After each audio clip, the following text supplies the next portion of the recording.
Finally এতদিন পর আমার এই কমিশন ওয়ার্কটা কমপ্লিট হলো। একটু বেশি দেরি হয়ে গেল অর্ডারটা কমপ্লিট করতে গিয়ে।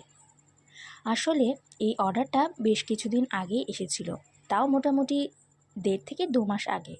অবশ্য আমার বলা ছিল যে টাইমিংটা একটু বেশি লাগবে, যেহেতু আরও বেশ কয়েকটা কাজ আমার হাতে ছিল সেই জন্য। যাই হোক, শেষ পর্যন্ত অর্ডারটা কমপ্লিট করতে পেরেছি, এই জন্যই অনেকটা ভালো লাগছে। এই অর্ডারটা এসেছিল গড়িয়া থেকে। একটি দিদিভাই তার মেয়ের জন্য এই ছবিটা ড্র করে দিতে বলেছিল।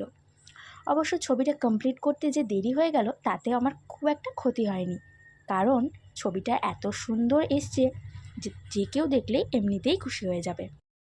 চলো এবার তাহলে কাজের কথায় আসা যাক। এই যে ছবিটা তোমরা দেখতে পাচ্ছ, এটা কিন্তু আমি A3 সাইজে করেছি, আর সম্পূর্ণটা কিন্তু পেন্সিল স্কেচে করা। হ্যাঁ, পেন্সিল দিয়ে, শুধুমাত্র পেন্সিল দিয়ে।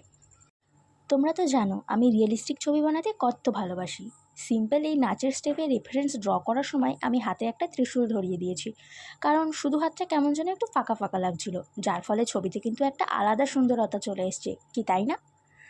আমি ছবি আঁকছি আর ডিটেলিং করবো না, ভরে ভরে ডিটেলিং অ্যাড করেছি এই ছবিটাতে। শার্পেন টেক্সচার, হাইলাইট আর হাই কোয়ালিটি স্ট্রাকচারে মোস্ট ডিটেলড কম্বিনেশন দিয়ে কমপ্লিট করেছি এই সুন্দর বিউটিফুল রিয়েলিস্টিক ড্রয়িংটা। কেমন লাগলো অবশ্যই কমেন্টসে জানিও। দেখা হবে নতুন কোনো ভিডিও নিয়ে। ভালো থেকো, বাই।